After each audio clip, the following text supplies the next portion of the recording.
superior del primordio de la formación del páncreas, ¿no? Ahora, si nos preguntaran de dónde procede la mayor cantidad de páncreas, tendríamos que decir la yema pancreática dorsal, ¿verdad? Ya que la yema pancreática dorsal es la más grande, ¿no? Y la yema pancreática ventral es la más pequeña. Si nos dijeran de dónde deriva, pues estas yemas, tanto la dorsal como la ventral, derivan del endodermo, ¿no? Que es una capa embriológica primitiva. Si nos preguntaran de dónde se desarrolla, tendríamos que decir entre las capas del mesenterio, que son esas digamos, obliteraciones que aparecen entre los órganos del aparato digestivo.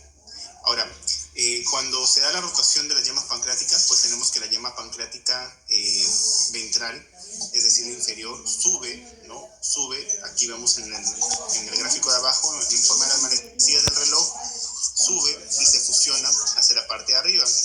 Esto ayuda a la formación de la cabeza del páncreas, ¿no? Ahora, ¿por qué sube y por qué gira? Porque esto está supeditado al giro que produce el estómago, ¿no? El estómago gira también los órganos que están, digamos, dependiendo o pendiendo de él. Entonces, también tenemos que recordar que si nos preguntaron sobre la yema pancreática, la formación, por ejemplo, el proceso fusiforme y la mayor cantidad de cabeza de páncreas, tenemos que mencionar que estos derivan de la yema pancreática ventral, ya que la yema pancreática ventral, como vemos aquí, gira y se fusiona por la parte superior hacia lo que es la yema pancreática dorsal. Una pregunta muy frecuente es acerca de los derivados de los conductos pancreáticos comunes y de accesorio. El conducto pancreático común o pancreático a secas deriva de la parte del conducto de la yema ventral y de la parte distal del conducto de la yema dorsal. ¿Cómo podemos, digamos, aprender o visualizar esto? Entonces, tenemos acá al conducto pancreático común, ¿no? Que está acá, conducto pancreático común. Entonces, dice que deriva del conducto de la yema pancreática ventral. Entonces, la ventral es esta pequeña que se fusionó por la parte superior, ¿no? Y este es su pequeño conducto, esta parte blanca de acá es su pequeño conducto. Y de la parte distal de la yema dorsal, toda esta parte de acá es la parte distal. ¿Cuál es proximal? ¿Cuál es distal? Lo proximal es lo que está más cerca al intestino, que vendría a ser esto. Entonces, por eso dice que es el conducto de la yema ventral y la parte distal, toda esta parte de acá, de la yema dorsal. Y el pancreático accesorio, pues deriva de lo que es el conducto de la yema dorsal, ¿no? Que vendría a ser esto, la parte próxima. Entonces, ahí ya hemos definido de dónde derivan los conductos pancreáticos común y accesorio. En algunas personas, los accesorios y comunes no se fusionan, están por separado, solamente el 9% de personas, pero son normales también. Y tenemos que algunos inductores, ¿no? Están, por ejemplo, para el páncreas dorsal, la activina y el factor de crecimiento fibroblástico 2, ¿no? Y el páncreas ventral, el PDX1 y el factor de crecimiento fibroblástico 2 también, que tiene que ver con el corazón en desarrollo.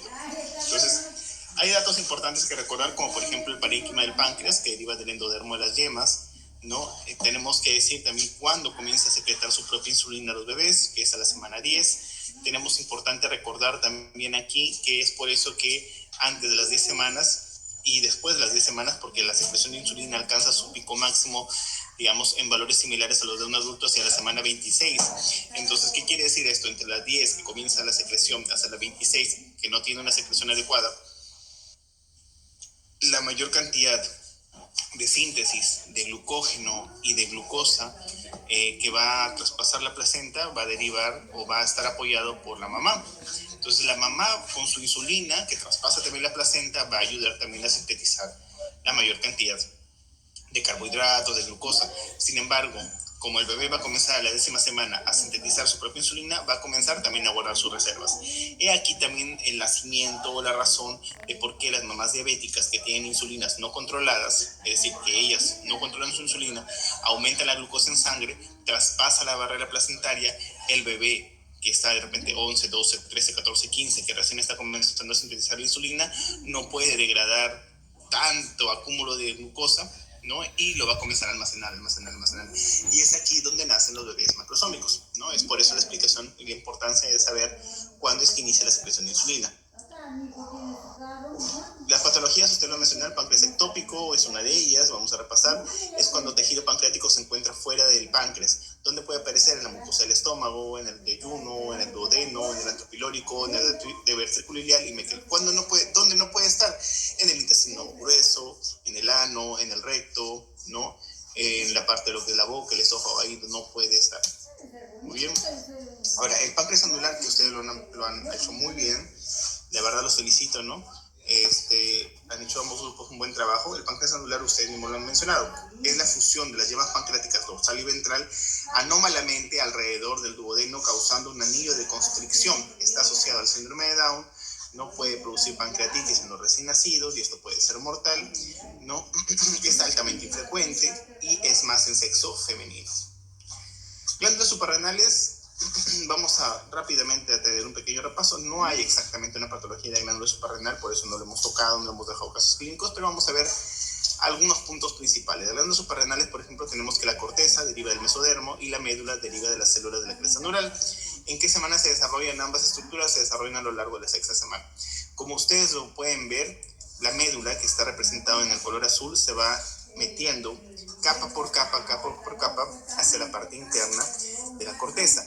Y cada vez que se introduce va formando una capa nueva. Entonces es por eso que tenemos ahí diferentes colores que representan las diferentes capas glomerular, fascicular, reticular, que se van produciendo cada vez que se introduce más la médula en la corteza. Entonces, la corteza podemos decir que aparece del grupo de células mesenquimatosas que están a cada lado del embrión, y la médula procede de células que se desprenden del ganglio simpático adyacente que deriva de las células de la cresta neural. ¿Qué más podemos decir? Es importante recordar que la zona glomerular y fascicular están al presente del nacimiento. ¿Y cuál es la zona que aparece mucho después del nacimiento? Es la zona reticular. Una pregunta muy típica del examen teórico que decíamos antes, no sé cómo vendrán ahora, pero también del examen práctico. La zona reticular aparece el tercer año de vida. Al inicio, las glándulas suprarrenales son grandes, pesan bastante para la comparación del riñón, y luego estas van surgiendo una transformación. Van a recuperar un peso muy semejante al de una persona ya madura, cerca del segundo año de vida, y a las 2 a 3 semanas de recién nacido, pues van a perder los 2/3 de su tamaño que estuvieron en la barriga de la mamá. O sea, se van a encoger. Una de las patologías muy infrecuentes, ¿no?, y difíciles de detectar es la hiperplasia suprarrenal congénita y síndrome genito suprarrenal. ¿Qué quiere decir esto? Como hay un aumento de las sustancias suprarrenales, en este sentido, sustancias derivadas de lo que son las testosterona, compuestos derivados que tienen testosterona, ¿no?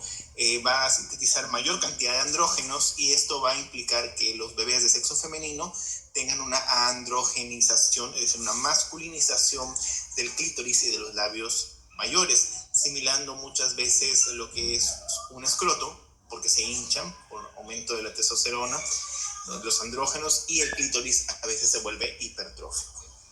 Muy bien, entonces ese poquito, yo creo que este capítulo va a ser bastante importante para que a los que no han podido puedan remontar sus notas, ¿no? Y los que vienen remontando sus notas, la verdad los felicito, el examen no ha estado tan complicado, ¿no?